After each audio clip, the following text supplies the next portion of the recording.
What's going on, guys? Today I'm going to be tying an egg sucking leech. This one has a custom blood dot on the bead head here. I haven't seen too many egg sucking leech patterns on YouTube, so I decided to do this one just because it's a little bit different.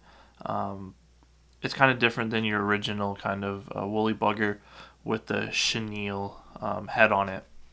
This one has a lot more action in the water when this zonker strip moves. I use this for, I even swing these and nymph them. So I'm going to get a hook in the vise here and get going with the tutorial.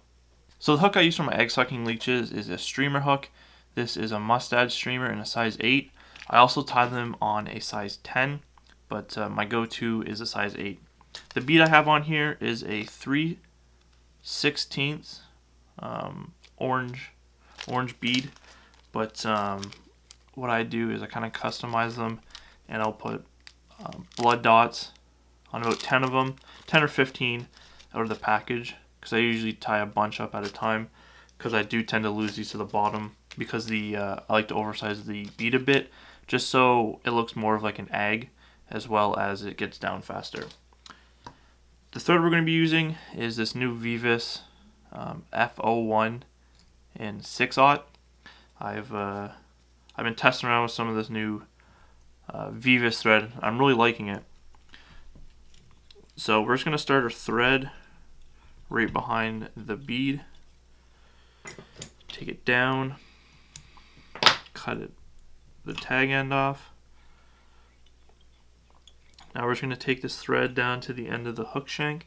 And the first material we're going to be tying in is some micro pine squirrel zonkers, and these are in black.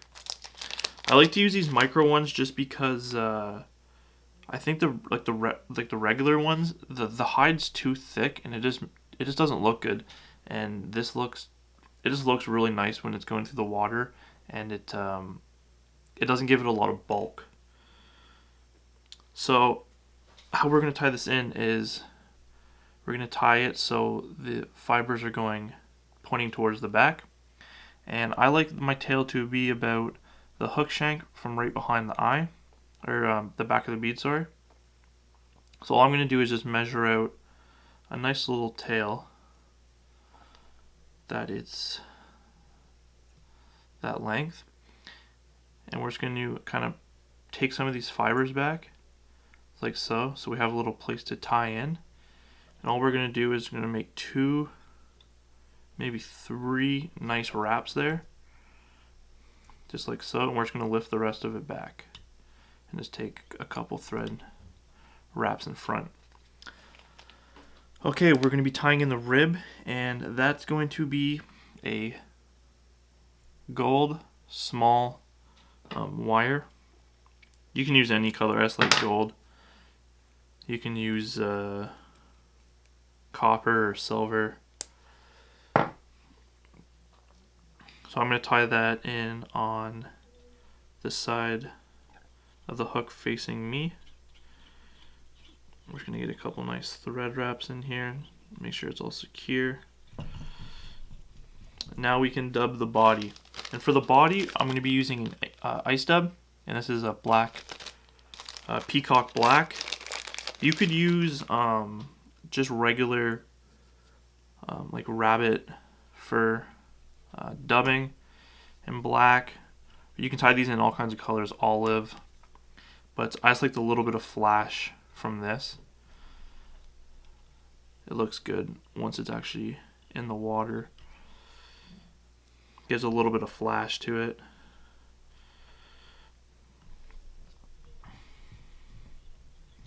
Like I was saying, you can tie these in a bunch of different colors. I like the natural, just black with a orange bead, but you can tie them in olive, brown. You can tie them with pink beads, chartreuse beads. You can totally get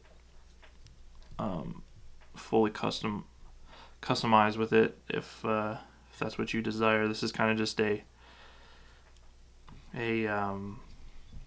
showing you how I do it, and just giving you kind of like an idea that you can work off and kind of customize it to your liking and your water conditions. So I'm just going to dub a little body here. I'm going to taper it a little bit towards the front of the bead.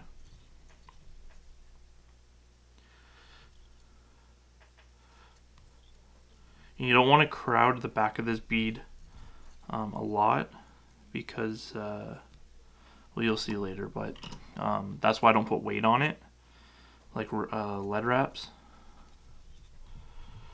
because I need the room behind the bead here. So that's just a nice little taper there.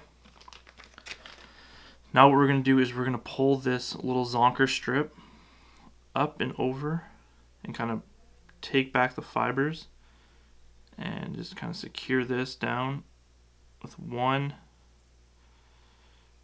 2, pull a little bit tighter, then 3 wraps. Now this part's a little bit tricky.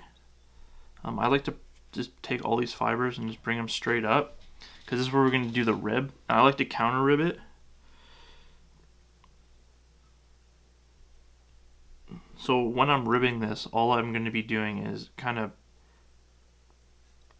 going to pull it up like this and see where it's going to go, and kind of just pull the fibers back there, as well as kind of wiggling it, and it'll get in between there and hopefully not trap many, if any at all.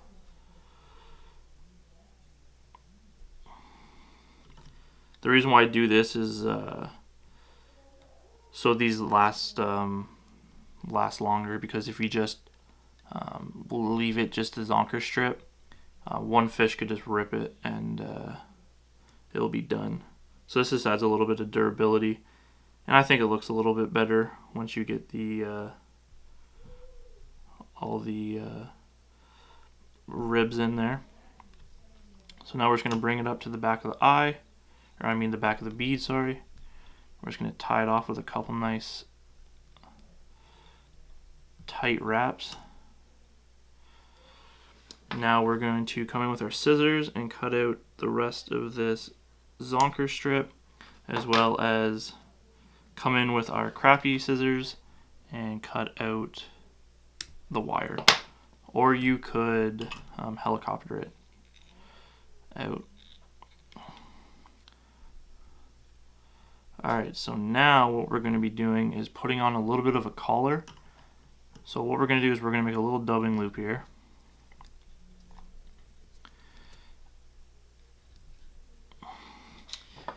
Get my dubbing spinner.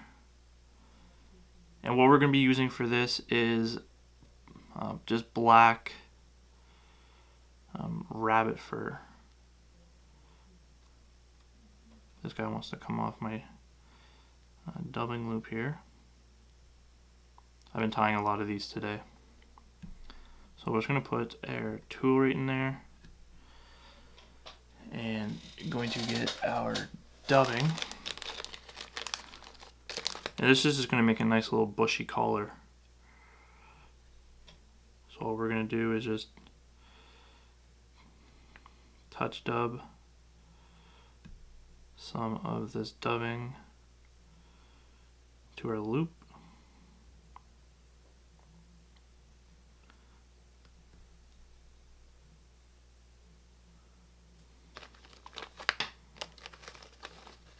So a little bit more here.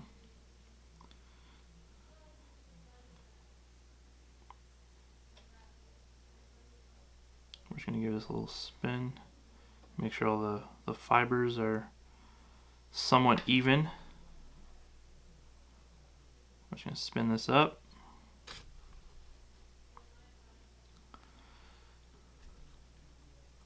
And once it's nice and tight, we're just going to get our brush. Just brush out the loose strands here. And all we're going to do is wrap this around. And this is why I left a little bit of room behind the eye, so this can get down in there, and you can build up a nice little collar. really push it down in there. So all we're going to do is a couple wraps, 3 or so. Then we can cut out the rest of our loop. Give a couple nice thread wraps there. Now we're getting our whip finish tool. Do a 4 or 5 turn whip finish. Seat that knot in there nice. Then we're going to grab our brush again, and we're just going to brush out that dubbing that we just put in there. So this is a relatively quick fly to tie, and it works really good with steelhead. So there you have it. Nice little egg sucking leech. Super easy to tie, super easy to fish. Like I said, you can swing it, nymph it. If you have a float rod, you can use this as a first fly, then have a row bag or a bead. If you guys have any questions about the fly or anything, just drop it down in the comments and I'll answer them. But thanks for watching today's video, guys. I hope you liked it. Give it a thumbs up and subscribe if you haven't yet, and we'll see you in the next one.